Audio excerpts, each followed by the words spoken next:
Hi friends, welcome to my channel. ఈ రోజు నేను చేయబోయే రెసిపీ వచ్చేసి కరివేపాకు పచ్చడి అండి. అది ఎలా తయారు చేయాలో దానికి కావాల్సిన పదార్థాలు ఏంటో చూసేద్దాం రండి. సో ఇది 1 కప్పు కరివేపాకు అండి. నేను కడిగి ఆరబెట్టుకున్న కరివేపాకు ఇది 1 కప్పు తీసుకున్నాను. ఈ కప్పు. సో ఆవాలు, జీలకర్ర, కొంచెం తెల్ల నువ్వులండి, తెల్ల నువ్వులు, పోపు సామాను, తాలింపు దినుసులు, కొంచెం ధనియాలు, కొంచెం మెంతులు, రుచికి సరిపడా ఉప్పు, పసుపు, కారం, కొంచెం చింతపండు. ఈ సైజ్ సరిపోతుందండి. వెల్లుల్లిపాయలు మీకు కావాలంటే వేసుకోవచ్చు, లేదంటే స్కిప్ చేయొచ్చండి. పచ్చిమిర్చి, ఎండుమిర్చి, ఇవేనండి పదార్థాలు. సో ఇప్పుడు మనం దీని తయారీ విధానం ఎలాగో చూసేద్దామా ఫ్రెండ్స్. ముందుగా అయితే మనం స్టవ్ ఆన్ చేసుకుని ప్యాన్ పెట్టుకున్నాం.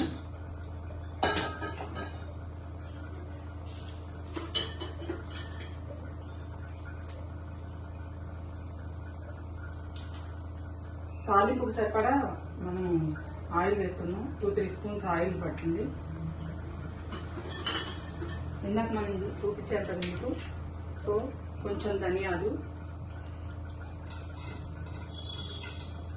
మెంతులు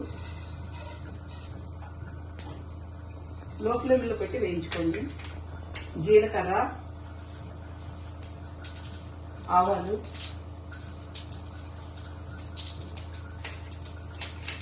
కొంచెం నువ్వులు, టేస్ట్ కోసం అండి, బాగుంటుంది నువ్వులు.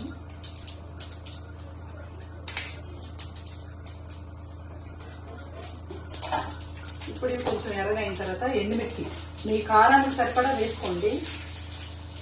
ఎక్కువ కారం తినేవాళ్ళు ఎక్కువ వేసుకోవచ్చు. ఇందులోనే కొంచెం ఒక 3-4 పచ్చిమిర్చి. ఎందుకంటే పచ్చిమిర్చి ఎందుకు వేస్తున్నారంటే ఇది నిలవ పచ్చడి కాదండి, రోడ్ పచ్చడి లాగా అనమాట.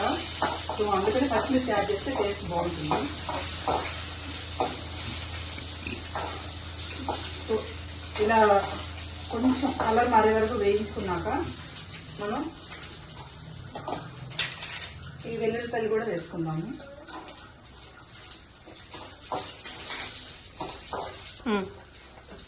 ఇప్పుడు ఇది ఇలా వేగిపోయిన తర్వాత మనం కడిగి ఆరబెట్టుకున్న కరివేపాకు ఉంది కదండి, 1 కప్పు. దీన్ని ఇదే ప్యాన్లో వేసేద్దాం.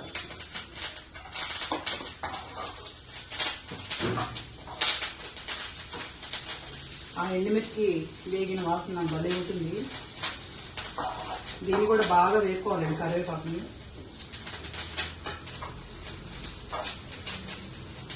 ఎంతమందికి ఇష్టమండి కరివేపాకు పచ్చడి?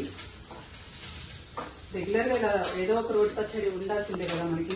ఎన్ని పచ్చళ్ళు ఉన్నా ఎన్ని ఉన్నా ఒక వేడివేడి అన్నంలో ఇలాంటి రోటి పచ్చడి ఒక ముద్ద తింటే ఆ రుచే వేరు, ఆ టేస్టే వేరు కదా ఫ్రెండ్స్. సో ఇది ఇలా వేగిపోయిందండి. ఇది చల్లారిన తర్వాత మనం మిక్సీ పట్టేసుకుందాం. సో ఇప్పుడు ఇది ఇలా వేగిన తర్వాత చల్లారి పెట్టుకున్నాం కదండి, ఇది చల్లారిపోయింది. ఇప్పుడు దీన్ని మిక్సీ పట్టేసుకుందాం. సో ఇలా కొంచెం కొంచెంగా మిక్సీ జార్లో వేసుకుని మిక్సీ పట్టేసుకుందాం. సో ఇప్పుడు ఇది ఇలా మిక్సీ వేసాం కదండి, కొంచెం బరకగా పట్టుకోండి. ఇలా ఉన్నప్పుడు మనం ఈ చింతపండు తీసుకున్నాం కదా, దీన్ని కొంచెం వేడి నీళ్ళలో నానబెట్టుకున్నానండి. ఎందుకంటే నేను వేడి నీళ్ళలో నానబెడితే 2 రోజులైనా 3 రోజులైనా పచ్చడి నిల్వ ఉంటుంది, అంతకు మించి ఎక్కువ రోజు నిల్వ ఉండదు. సో ఇలా వేడి నీళ్ళలో నానబెట్టుకుని ఇలా మెత్తగా చేసుకుని ఈ వాటర్తోనే మనం మిక్సీ చేసేసుకోవచ్చు పచ్చడిని.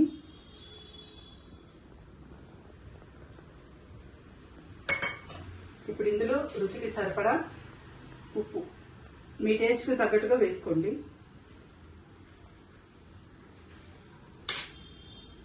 కొంచెం పసుపు.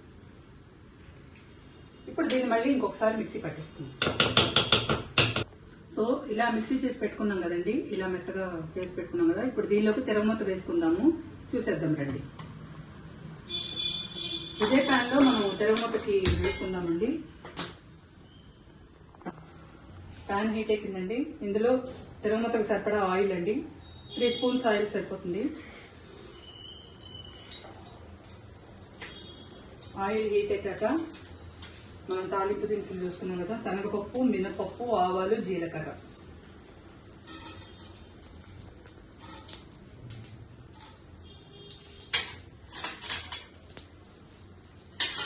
ఇవి కొంచెం కలర్ మారిన తర్వాత ఎండుమిర్చి వేసుకుందాము. లో ఫ్లేమ్లో పెట్టి వేయించుకోండి.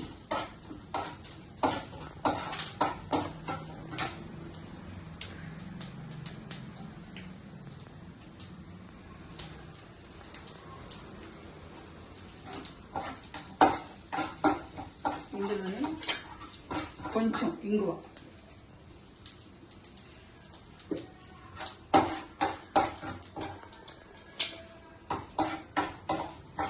కలర్ చేయండి, బ్రౌన్ కలర్ వచ్చే వరకు వేయించుకోండి. ఇందులో కొంచెం కరివేపాకు వేసి స్టవ్ ఆఫ్ చేసుకుందాం. ఇది కొంచెం చల్లారిన తర్వాత పచ్చట్లో వేసుకుందామండి. చల్లారిపోయిందండి. ఇప్పుడు తాలింపు నీళ్ళు వేసేసుకుందాం.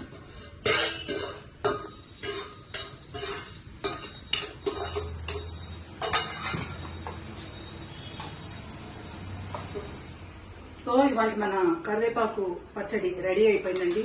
దీన్ని మీరు కూడా ట్రై చేసి చూడండి. ఇది ఎలా ఉందో టేస్ట్ చూసి నాకు కామెంట్ సెక్షన్ లో చెప్పండి. నా వీడియో కనుక నచ్చితే మీకు లైక్ చేయండి, షేర్ చేయండి, సబ్స్క్రైబ్ చేసుకోండి. ఇప్పటిదాకా సబ్స్క్రైబ్ చేసుకోని వాళ్ళు సబ్స్క్రైబ్ చేసుకోండి. Please support my channel. Thank you very much friends.